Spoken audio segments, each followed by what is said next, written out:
sensational news on Pahalgam terrorist attack, one of the leading daily newspapers has reported that security agencies had advanced intelligence about a possible attack to happen on tourists in and around Srinagar. In fact, officials were aware of developments, say security was already heightened near Dal Lake and the Mughal gardens in Srinagar, especially in the Zabarwan foothills. In fact, the police top brass, including the DGP, were in the valley just days before the attack, anticipating some kind of trouble. They believe the attack could happen at a hotel on Srinagar's outskirts because most past attacks on civilians had taken place in South Kashmir.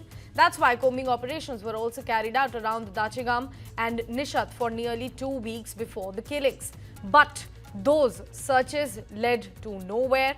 A police source, in fact, told us the intel was not specific, and that it only started making sense after the attack actually took place. Officials are now certain 4 terrorists carried out the massacre in Pahalgam. 2 were already from the valley. Their identities, in fact, matched with Kashmiris who had crossed into Pakistan via Atari. No record of their return, suggesting they slipped back in via Jammu. What's chilling is that the 2 locals reportedly mingled with tourists for days before the attack took place. They herded them to a food court where the 2 other attackers, suspected to be Pakistani, opened fire at close range. The terrorists are believed to have camped around Baisaran for 4 to 5 days. Officials have said that the kind of movement could not have happened without the local support coming their way. There was also some wireless chatter, but security forces could not intercept the conversations because of the advanced radios the terrorists were using at that point. The government is now worried about the possibility of armed terrorists freely moving around in the valley. Officials were in fact quick to point out that the local outrage after the killings was real and spontaneous. Politicians also came in later.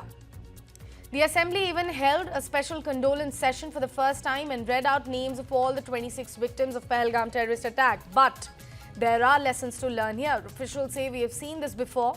Peace being measured by tourist numbers.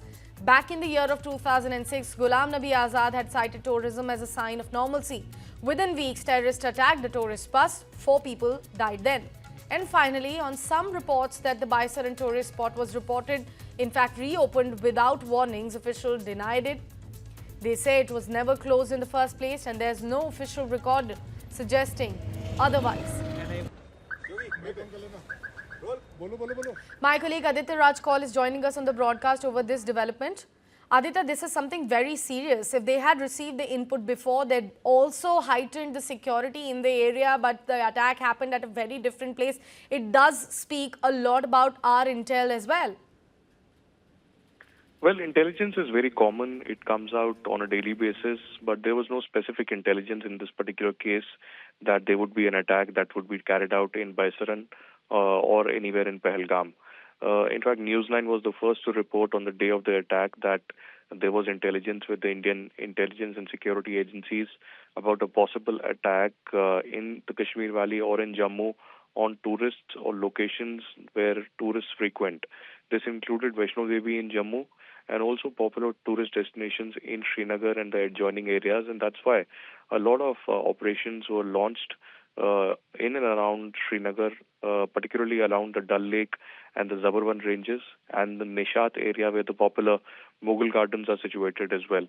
These search operations did not result in much and could have been a diversionary tactic by the terrorists to keep the security and the intelligence agencies engaged towards Srinagar and Jammu while the attack was actually taking place in Baisaran or Pahalgam. No major specific intelligence input was ever received about the choice of attack in Baisaran. Yes, there was an intelligence about a group of tourists moving in and around the forested belt in that particular area, but as specific actionable intelligence, because for an operation to be launched, there needs to be an actionable intelligence or a pinpoint location of the terrorists or their identities to launch that operation. That wasn't there. Even though this is an intelligence and security failure which led to the Pahalgam terror attack on 26th April, killing at least 26 and injuring 17, there would be a course correction now being done by the intelligence and the security agencies in Jammu and Kashmir to see that no such attack takes place again.